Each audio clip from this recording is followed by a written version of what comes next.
Welcome to the English listening test. Before you begin, please watch the reference video. You can find the link in the description below. Question 1. How many volunteer firefighters were there in the U.S. back in 1984? A. About 220,000. B. Nearly 900,000. C. About 500,000. D. Over 1 million. Time to think.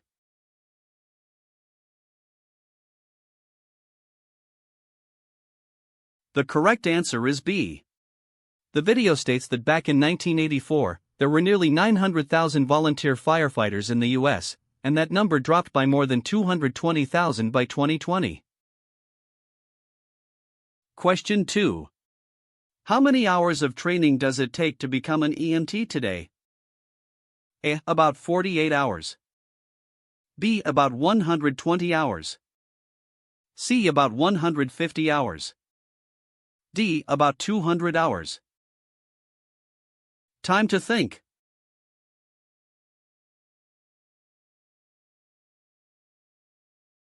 The correct answer is C. According to the video, becoming an EMT today requires about 150 hours of training, which is equivalent to nearly 3 weeks of full-time work. Question 3. What percentage of rural EMS providers have reported difficulty in recruiting volunteers? A. About 50%. B. About 60%. C. Almost 70%. D. About 80%. Time to think.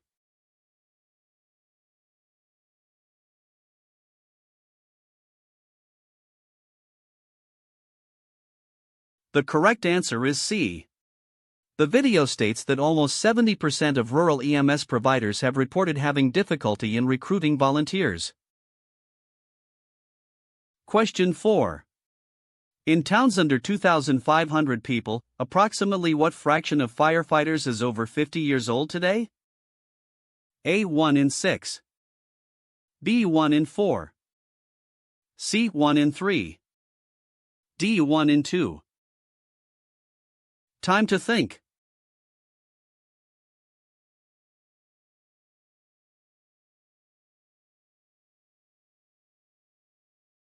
The correct answer is C. The video states that in towns under 2,500 people, roughly 1 in 3 firefighters is over 50, compared to 1 in 6 back in 1987. Question 5. What does regionalization of emergency services mean, as described in the video? A. The federal government takes over all rural emergency services. B. Individual small towns increase their own volunteer recruitment efforts. C. Neighboring towns pool resources, money, staffing, and equipment into one shared service. D. Rural areas adopt the same paid staffing model as urban areas. Time to think.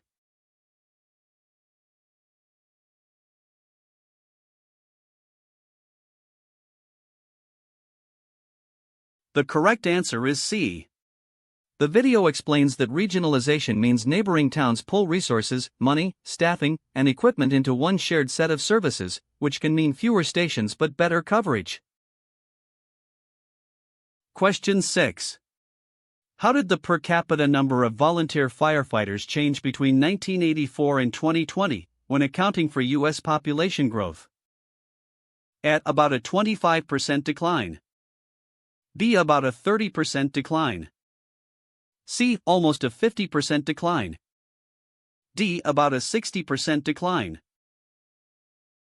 Time to think.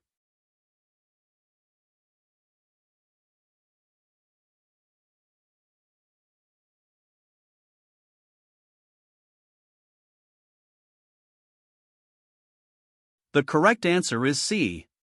The video explains that while the raw number dropped by over 220,000, the U.S. population grew by 100 million people during the same period, making the per capita decline almost 50%. Question 7. Beyond training requirements and time constraints, what deeper social change does the video suggest is driving the decline of volunteer fire departments among young people? Of young people have become less interested in public service in general. B. The social gathering role that fire stations once played has been replaced by phones and social media. C. Rural communities offer fewer financial incentives compared to urban areas. D. Stricter liability laws have made volunteering too risky for young people. Time to think.